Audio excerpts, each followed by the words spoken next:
नमस्कार दोस्तों, आपका एलएलबी कॉन्सेप्ट में स्वागत है। आज हम चैप्टर नंबर 18 यानी offence relation to document and property mark के बारे में डिस्कशन करेंगे।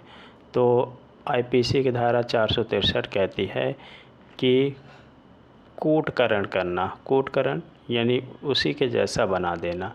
जब कोई झूठ एविडेंस या इलेक्ट्रॉनिक रूप में हो या कोई इलेक्ट्रॉनिक रूप हो या दस्तावेज़ के रूप में हो, इस रूप में आशय मतलब इस आशय से वो नुकसान यानी किसी को क्षति पहुंचाने के आशय से वो क्या करता है, रचता है, तो वह जो है फॉर्जरी के अंतर्गत आता। तो 463 में ये बताया गया है कि कपट क्या है, यानी उसका जो है फॉर्जरी क्या है।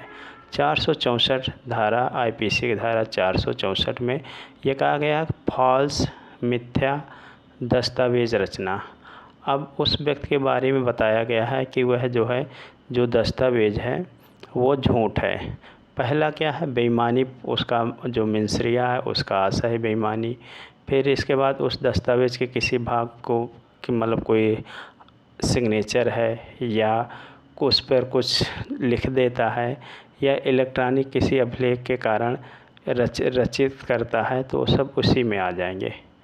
नेक्स्ट आईपीसी की धारा है, आईपीसी की धारा 465 कहती है कि इस दंड बताया गया है। क्या बताया गया है? इसमें दंड बताया गया है। इसमें यह बताया गया है कि जब कोई जो है कोर्ट रचना करेगा, फॉर्जरी करेगा, तो 2 वर्ष की सज़ा होगी। यह सज़ा बहुत इम्पोर्टेंट है, याद रखिएगा।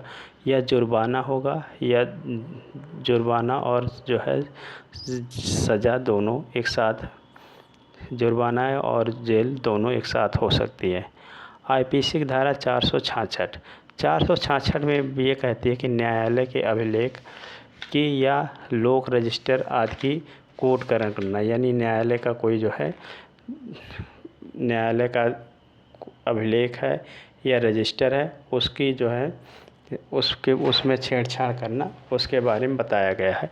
यानी कोई जब इलेक्ट्रॉनिक दस्तावेज है जिसका न्यायालय में कोई कार्रवाई होना है, या फिर किसी का जन्म है या किसी लोक सेवक द्वारा उसकी हैसियत मतलब किसी का जन्म है या उसकी जो है वसीयत लिखी गई है, उस पर छेड़छाड़ करता है, तो उसके बारे में दंड के बारे में बताया गया है कि क्या होगा।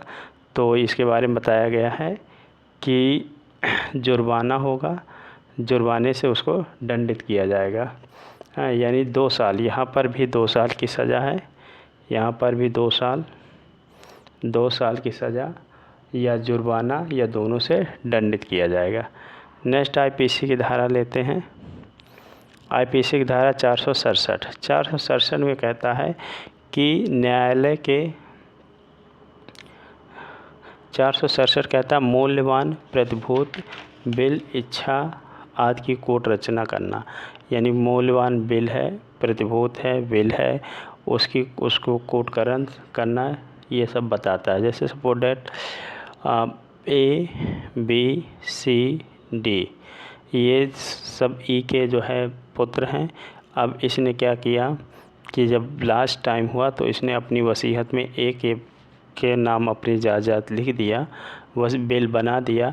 अब डी ने क्या किया, इस बिल पे छेड़छाड़ कर दिया, तो उसके बारे में बताया गया 467 में। 467 में यही बताया। अब इसमें सज़ा क्या है, आजीवन कारावास है, 10 वर्ष की सज़ा है, या जुर्माना है, या दोनों से उसको दंड किया जा सकता है।